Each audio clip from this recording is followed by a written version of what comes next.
Cool. All right, let's check out this video from Saint Tontas then. Where story quests have some issues. Interesting, because a lot of his videos tend to lean on the more positive light, don't they?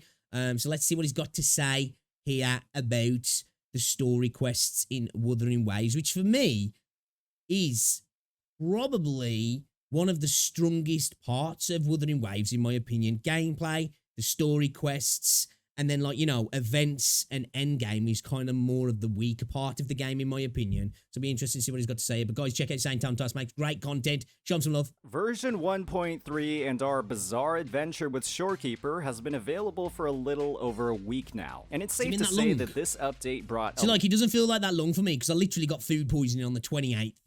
So, like, I only just started playing. It was like, what? Like, I want to say, like, the 4th or the 5th when I really started getting back into trying to hop onto the game.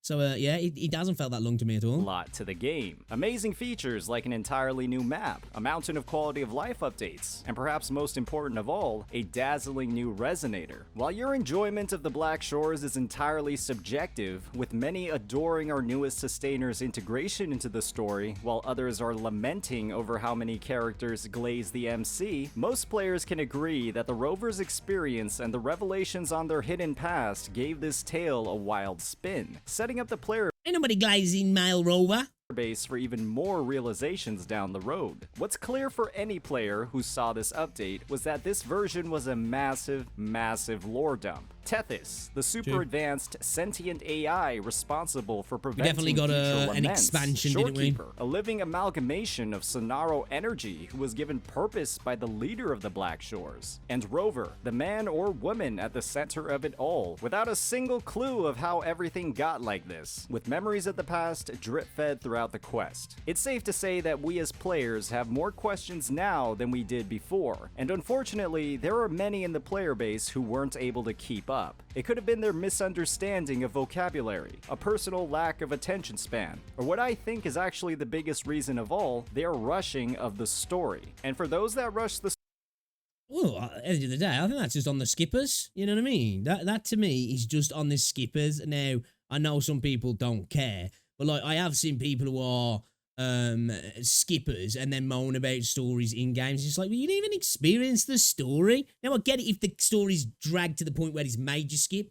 And I think a lot of people sometimes, well, they put a skip button in because they know the story's trash. And it's like, well, no, that's not exactly why. One, people re-roll sometimes. So it's always good to have a skip button because people are going to be playing content more than once. Two, some people just like to skip that shit. So the option to have it there is a good thing. It doesn't necessarily mean that the content is crap. It's like we're having this summary at the end of the skip.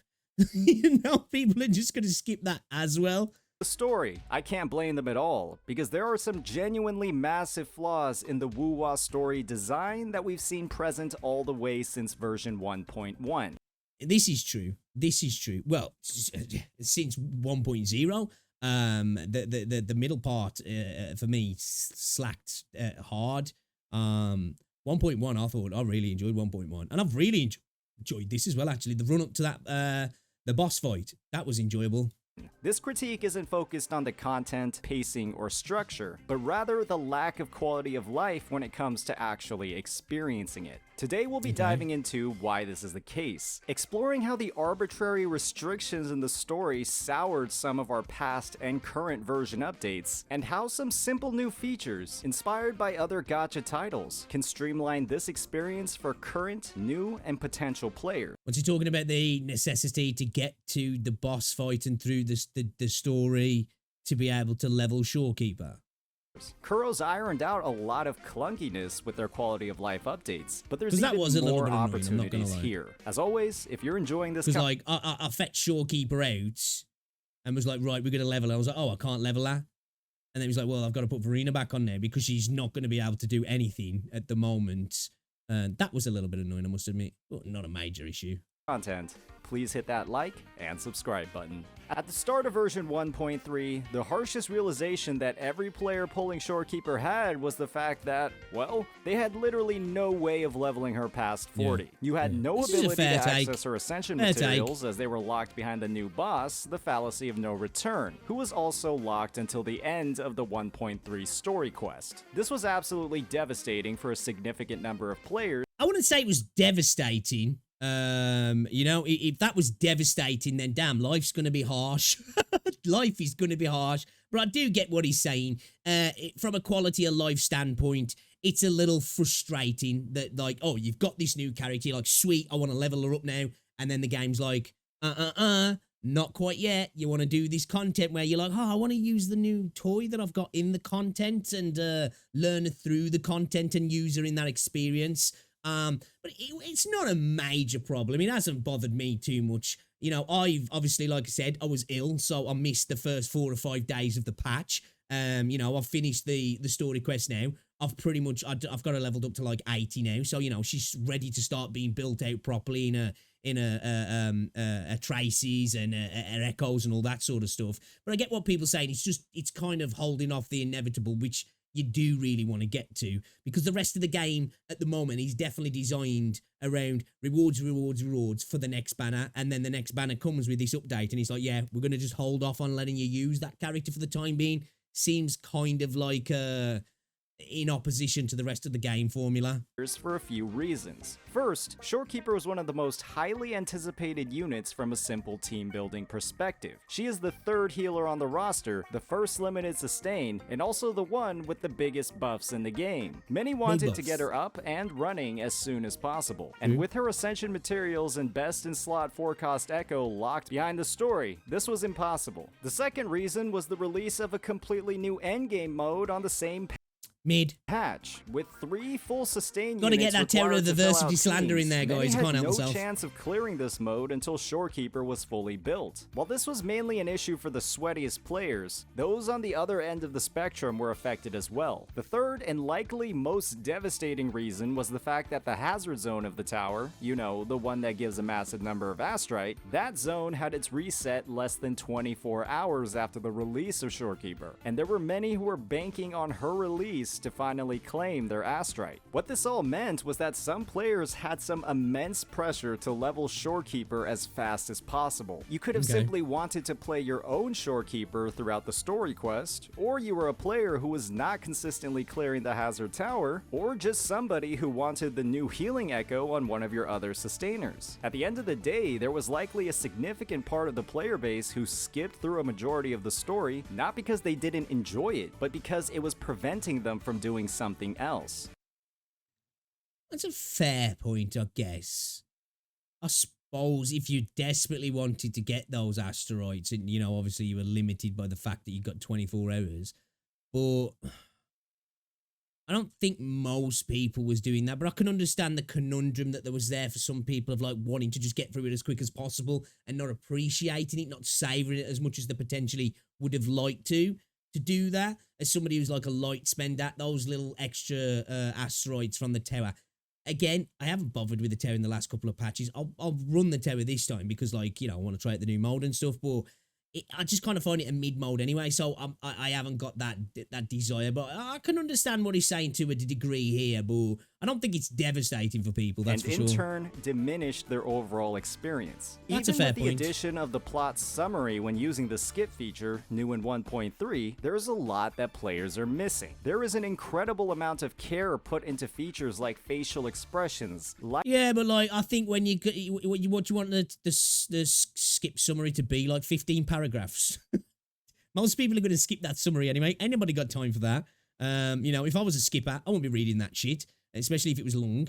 But I'm a story enjoyer, unless I'm doing side quests that are not voice acted and they're just not really interesting at all. I don't skip much content in most gacha games, if I'm honest. Lighting and environmental design that can't be put into words. And it's an absolute shame that there were incentives for players to rush through this hard work as fast as possible. The worst part about all of this, however, is the fact that this is a problem we've had for months now. But the issues and pressure were never this big. We saw a similar situation with the release of Jin Jinxie and her best in slot 4 cost Echo, Jue. Jue was another boss who was unfortunately locked until the end of the version story in 1.1. While Jinxie didn't have any problems the thing is, though, for me, it made sense, which I guess it kind of makes sense in this part of the story as well, but it definitely made a lot more sense for you not to be able to have access to Juhei right away because, like, it being the Sentinel and it being a major part of the story.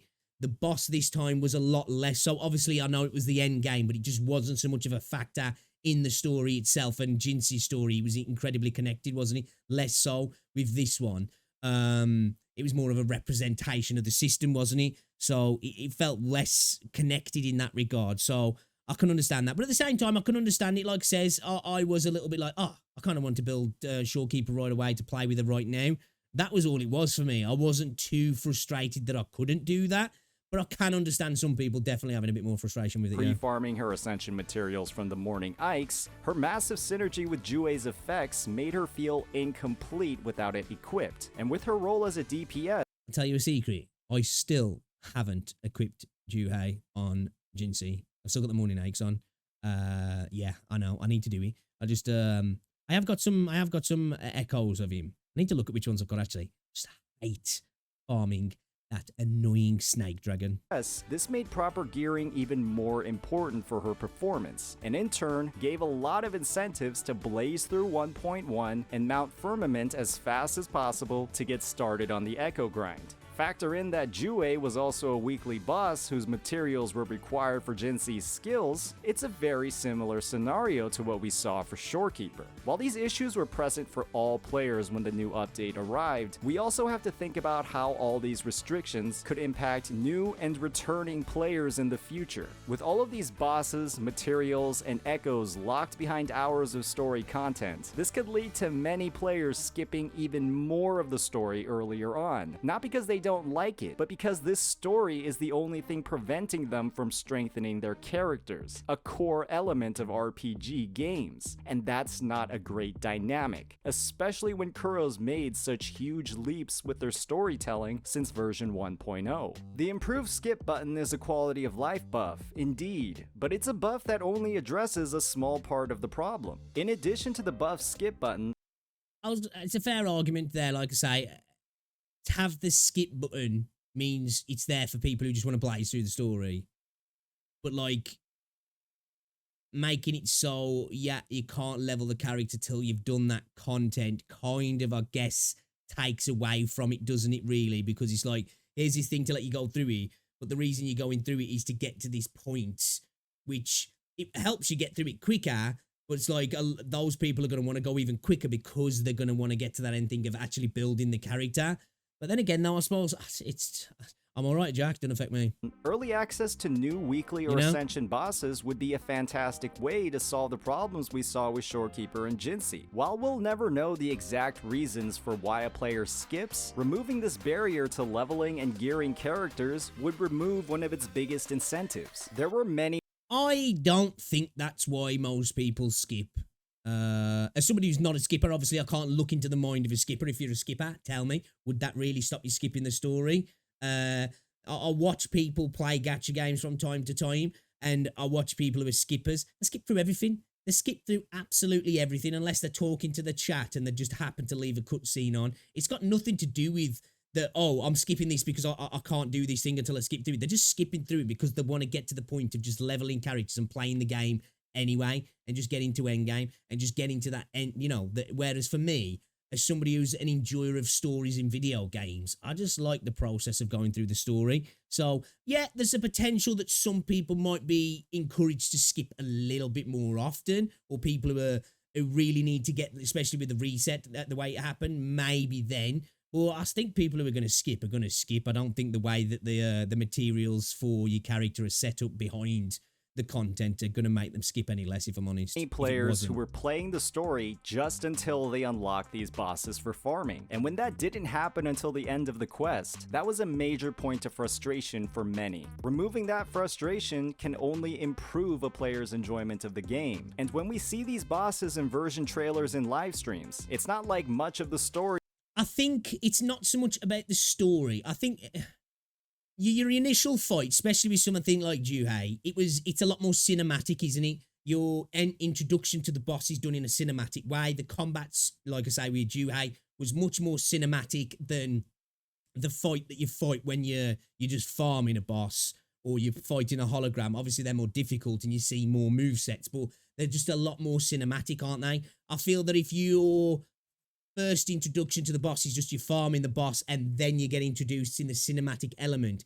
it's kind of taken away from both in a sense in regards to the experience. So I can kind of understand it being locked behind the actual boss fight that's part of the story, but I also get the other side of that, of the material side of things as well. So I can understand what he's saying, but from a creative standpoint for the game, I also get why it's been implemented as well. Story is spoiled simply from the boss fights alone. Another feature that would help address those who regret their rush of 1.3 or even the 1.1 story would be the ability to re-experience key dialogues or cutscenes. It is undeniable that 1.3 had some... Would that make us have a bit of bloat in the actual game files themselves though? Because isn't that a reason why Zenless is quite big? Is because you can watch back all the cutscenes. But I do agree, as somebody who's playing on PC, and I could handle another 20 gig added to the game file, I wouldn't mind that. That would be nice, actually, if I'm honest, just to re-up yourself sometimes, because as you're playing a game like this that's got a story, you might have a bit of time away for a little bit, start playing another game, and everything gets muddy, doesn't it? So to be able to go back through cutscenes to just re-up yourself, to be like, oh, okay, I'm locked in now, would definitely be a good thing. Some of the most breathtaking visuals we've seen, not just in a gacha genre, but gaming as a whole. And it's... I wouldn't go that far. The game is incredibly beautiful, and there are some incredibly gorgeous scenes. They are. The game is gorgeous, but like there are some incredibly beautiful games out there. Now, don't get me wrong. At the end of this scene here, you know, when you're talking to her on the beach, and then like you're standing there, and the sun's glazing. Like, dude, I was taking photos left, right, and centre because like, dude, this is fucking beautiful. But there is some incredibly gorgeous games out there, isn't there? It's an absolute shame you only get one chance to see them in-game. And it's true. an even bigger shame that you can take that one chance and skip it. But when there are so many reasons to do just that, this new feature would be a fantastic gift to players to have them feel like they're not missing out. The gallery is nice, but these are just screenshots of those amazing moments. Those cutscenes are already in-game and taking up storage. Let's use them. Overall, there was a lot of potential enjoyment from the 1.3. But wouldn't they take up more space though? Because I don't know, I'm not a game developer. I would imagine they would take up more space because there'd have to be like cash there all the time for you to be able to pull on them whenever you wanted, wouldn't they? So I would imagine it would take more space, right? I don't know what I'm talking about. Story, but also some significant barriers for some players in experiencing that enjoyment. Kuro's putting a lot of I wouldn't say it's a significant Let's barrier. remove the incentives to skip it. As always, if you enjoyed this content, please hit that like and subscribe button. Okay, yeah, let me know, actually, if you're a skipper, does that incentivize you to skip more? Or does it you just skip anyway? For me, it didn't make me contemplate skipping at all, because the story in this game's beautiful, and I like to experience it. But I do understand at the same time, because I was in that thing of, I fetched Shorekeeper, and I was like, right, let's do it up, and then I was like, right, where's the match? And I was like, oh, I can't actually get a match yet. Oh, okay. That sucks a little bit. I guess I'll put the Echo back onto Verena, and we'll use Verena for a little bit. But yeah, it wasn't like a major, it wasn't devastating, that's for sure.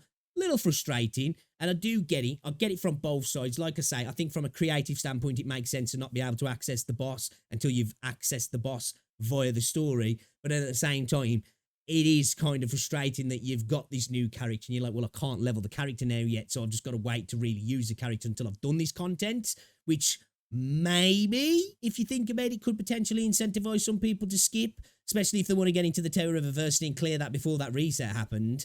Maybe that'd be the best thing to do, just not have that reset happen the way it did. Because, yeah, I don't think it's a major issue for me. But that's for me. Is it for you? I'd like to know. Let me know.